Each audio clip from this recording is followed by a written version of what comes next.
Hello everyone. तो इस video में अपन एक बिल्कुल सिंपल सा छोटा सा क्वेश्चन डिस्कस करते हैं हमारे इंडेक्स 110 का। ठीक है। और कुछ खास बात नहीं है, इस क्वेश्चन में पढ़ना स्टार्ट करते हैं। मैंने स्टेप्स तो सारे लिख दिए अपने कंसोलिडेशन की, जो बड़े क्वेश्चन में काम आते हैं ना, वो मैंने जस्ट वैसे लिख दिए, रेफरेंस से लेकर मैं आपको समझा दूंगा। कुछ खास बात नहीं है इस क्वेश्चन में, सिर्फ अपने को बेसिक कैलकुलेशंस करनी है। चलो। A limited acquired 70% equity shares of B limited on 1 April 2001। यानी इससे अपने को क्या बातें समझ में आ गई, एक ही लाइन से अपने को काफ़ी कुछ समझ में आ गया। ए लिमिटेड पेरेंट है, 70% का पेरेंट का शेयर यानी एनसीआई का 30%। बी लिमिटेड कौन है, सब्सिडरी है, और डेट ऑफ एक्विजिशन कौन सी है, 1 अप्रैल 2001। और हमारा परचेज कंसिडरेशन है 10 लाख का। When B limited has an equity share capital of ₹10 lakh and other equity of 80,000। यानी हमारे जो प्री एक्विजिशन रिजर्व्स हैं कितने के हैं, ₹80,000 की हैं, और share capital of subsidiary 10 lakh की है। ठीक है। इन द 4 कॉन्जिक्यूटिव ईयर्स यानी आगे के 4 सालों में बी लिमिटेड यानी कौन से सारे पोस्ट प्रॉफिट्स हैं, या पोस्ट प्रॉफिट्स या पोस्ट लॉसेज हैं, यानी आगे की बात हो रही है 4 कॉन्जिक्यूटिव ईयर्स में। ठीक है। कॉन्जिक्यूटिव मतलब एक के बाद एक के बाद एक। ठीक है।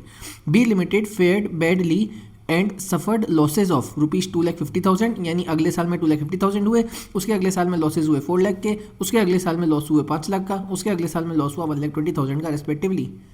Thereafter, in 2005-06, B Limited experienced turnaround and registered an annual profit of ₹50,000। यानी इसके बाद 2005-06 में उसको 50,000 का प्रॉफिट हुआ।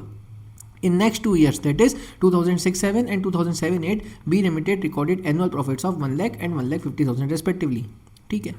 Show the non-controlling interest and goodwill at the end of each year for the purpose of consolidation. Assume the assets are at fair value. Ignore impairment of goodwill। बस कुछ भी नहीं करना है अपने को। बेसिक कैलकुलेशन पहले अपन डेट ऑफ एक्विजिशन निकाल लेंगे, एनसीआई निकाल लेंगे, फिर हर डेट ऑफ कंसोलिडेशन पे अपन अपने प्रॉफिट्स को एडजस्ट करके एनसीआई को रिवाइज कर देंगे। सिंपल। गुडविल तो सेम रहेगी। चलो क्या करेंगे अपन, अपने को क्या निकालना है, सबसे पहले NCI as on date of consolidation, date of acquisition निकालना है, और अपने को सबसे पहले गुडविल निकालनी है। कैसे निकलती है गुडविल, चलो अपन गुडविल का स्टेप देखते हैं कैसे निकलती है हमारी गुडविल। हम गुडविल निकालते हैं हमारे इस वाले स्टेप पे। कैसे निकालते हैं, purchase consideration add NCI on date of acquisition minus net assets. क्या हमारे पास इसमें NCI on date of acquisition है, नहीं, वो अपने को निकालनी है। क्या हमारे पास नेट असेट्स हैं, नहीं, वो भी अपने को निकालना है। ठीक है। कैसे निकलती है NCI on date of acquisition, NCI on date of acquisition कैसे निकलती है, proportionate share of fair value का इसमें कुछ है नहीं अपने पास, तो अपन proportionate share of net assets method से एनसीआई निकालेंगे, यानी नेट असेट्स का एनसीआई परसेंट, यानी इस क्वेश्चन के हिसाब से 30%। उसके लिए भी अपने को नेट असेट्स चाहिए। चलो देखते हैं नेट असेट्स कैसे निकालते हैं। Simple basic steps. Share capital of subsidiary और प्री एक्विजिशन रिजर्व्स। क्या ये फिगर अपने को दोनों दे रखे हैं क्वेश्चन में, हाँ दे रखे हैं। शेयर कैपिटल दे रखे हैं अपने को 10 लाख का, और प्री एक्विजिशन रिजर्व दे रखे हैं 80,000 के। चलो देख लेते हैं, एक बार निकाल लेते हैं, इसी कैलकुलेशन कर लेते हैं अपन। ये अपन ने कर लिया calculation of net assets, share capital 10 lakh की, अदर इक्विटी यानी प्री एक्विजिशन रिजर्व्स हमारे 80,000 के, दोनों फिगर्स अपने क्वेश्चन में दिए हुए हैं। हमारा आ गया नेट असेट्स 10 लाख 80,000। जब हमारे पास नेट असेट्स आ गया तो अपन NCI as on date of acquisition निकाल लेंगे, यानी 1 अप्रैल 2001 को एनसीआई आ जाएगी हमारी 10 लाख 80,000 का 30%, 3,24,000। ठीक है। जब अपने पास ये दोनों फिगर आ गए तो अपन गुडविल निकाल लेंगे। परचेज कंसिडरेशन हमारी 10 लाख की, NCI as on date of acquisition 3,24,000 अपन ने नीचे निकाला, नेट असेट्स अपन ने नीचे निकाले 10 लाख 80,000, हमारी गुडविल आ गई 2,44,000 की। ठीक है। कुछ भी नहीं करना है।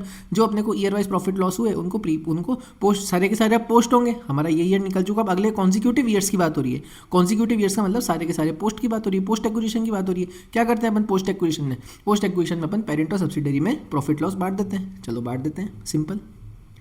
1 अप्रैल 2001 हमारी डेट ऑफ एक्विजिशन, उस समय कोई प्रॉफिट लॉस है नहीं। एनसीआई अपन ऊपर निकाली as on date of acquisition 3,24,000, working note में अपन ने निकाली है, देखो ये तो निकाली अपन ने NCI as on date of acquisition. ठीक है। हमारी गुडविल कितनी है, 2,44,000। 2001-02 में क्वेश्चन में दिया हुआ है अपने को 2,50,000 का लॉस हुआ, उसमें से हमारा एनसीआई का 30% लॉस, पेरेंट का 1,75,000, गुडविल सेम रहेगी। हमारा जो एनसीआई बचा वो इतना बचा। सेम कैलकुलेशन करेंगे अपन ईयर वाइज हर बार। 2002-03 में इतना लॉस हुआ, पेरेंट एनसीआई का शेयर 30%, पेरेंट का शेयर 70%, गुडविल सेम। बस सारे ईयर्स के अपन इस तरह से कैलकुलेशन कर देंगे। 2007-08 के बाद हमारा फाइनल फिगर क्या बचेगा, 33,000 का बचेगा। सिंपल। बस यही कैलकुलेशन अपने से पूछी थी कि ईयर वाइज अब इनका एनसीआई का कैलकुलेशन कर दो। अपन ने एनसीआई की कैलकुलेशन ईयर वाइज कर दी, तो हमारी एनसीआई एज ऑन 31 मार्च 2008 कितनी है, 33,000 की है। कुछ भी नहीं करा, देखो अपने को कॉन्जिक्यूटिव प्रॉफिट लॉस बोले थे कि इनको लॉस सफ़र हुआ था 1, 2, 3, 4 सालों में, फिर अगले साल इनको टर्न अराउंड हुआ था, 50,000 का प्रॉफिट आया था, तो अपन ने प्रॉफिट बांट दिया। फिर अगले साल इनका 1 लाख का हुआ था। ये सब अपने को क्वेश्चन में फिगर दी हुई थी, ये देखो आप, ये सब अपने को क्वेश्चन में फिगर दी हुई थी। अपन ने कुछ नहीं करा, सिर्फ प्रॉफिट लॉस को इनको इसे अपने को क्या करा, प्रॉफिट लॉस को अपन ने पेरेंट और सब्सिडरी में बांट दिया। देखो ये 4 सब्सिक्वेंट लॉसेस, ये एक ईयर का लॉस, अगले ईयर का लॉस, तीसरे साल का लॉस, चौथे साल का लॉस, फिर उनको प्रॉफिट हुआ 50,000 का, फिर अगली बार प्रॉफिट हुआ 1 लाख का, 1,50,000 का। बस अपन ने पोस्ट में एक्विजिशन में पेरेंट और सब्सिडरी में बांट दिया। इतना सही ये क्वेश्चन था, ठीक है। और ये PDF आपको टेलीग्राम चैनल पे मिल जाएगी, और सब्सक्राइब कीजिएगा, सपोर्ट कीजिएगा। Thank you so much.